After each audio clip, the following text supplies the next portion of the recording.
48.535 kilometre यता हो, 65 kilometre 64.5 kilometre उता हो हैन। अब उताको म केही पनि नभनौँ, हजुर उताको म इन्चार्ज छैन। यतापट्टिबाट अहिले फिजिकल हाम्रो 17% जति भयो हैन, फाइनेन्सियल 10% हो भने यानि कि 10% कामको बाबत पैसा पे गरिसकेका छौँ। इम्प्रुभमेन्ट गर्ने के हो भने एलाइनमेन्ट जहाँ सुधार गर्न सकिन्छ सुधार गर्ने, तर सुधार गर्ने ठाउँमा अडचनहरू अनावश्यक अडचनहरू आउँछन्। जस्तै अहिले हेर्न आएको अब तपाईँको आफ्नो विचार भन्नु न, यो डिस्को चाहिँ यथास्थितिमा राखिराख्यो भने के फाइदा, यसलाई डिस्कोलाई हटाइदियो भने के गर फाइदा र फाइदा के, दुइटै हेर्नु पर्यो। हाम्रो टेक्निकल अब्जर्भेसनमा यो सबै हटाइदियो भने यो बाटो बाहेक यो ठाउँ ट्रक बिग्रियो तानेर ल्याएर यहाँ राखिदियो, यहाँनिर पार्क जस्तो बनाइदियो, चेयरहरू 2-4वटा राखिदियो भने त्यो ड्राइभर यो सो घाममा थकित हुन्छ, जबसम्म मेकानिक्स आउँदैन तबसम्म बस्नु त पाए त हैन, त्यो गर्न सकिन्छ।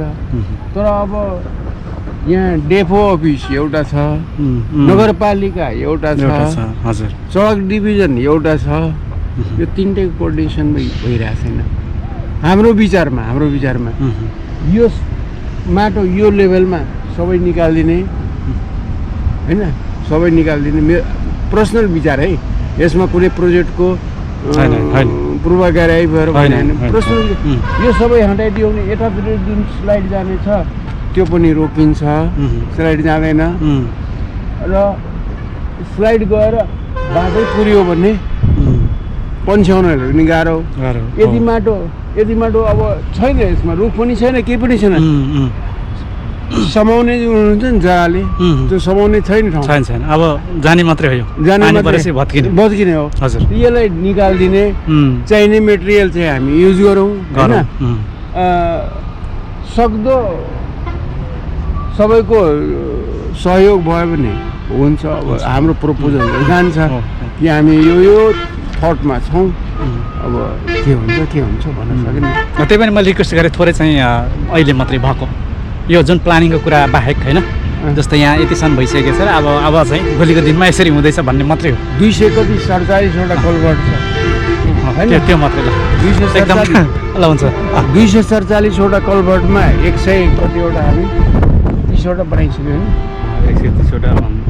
130वटा बन्न तयारीमा छ हैन।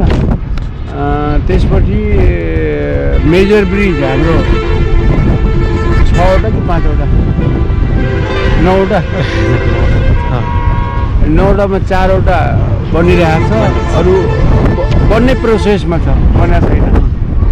यति हो। पिच गर्ने काम कन्ट्र्याक्टरले अहिलेसम्म बिटुमिन ल्याएको छैन, प्रडक्सन गराएको छैन, पिच सुरु भएको छैन। तर पिच गर्नुभन्दा अगाडि सुरुवात काम बेस कोर्सको ट्रायल भइसक्यो 50 मिटर।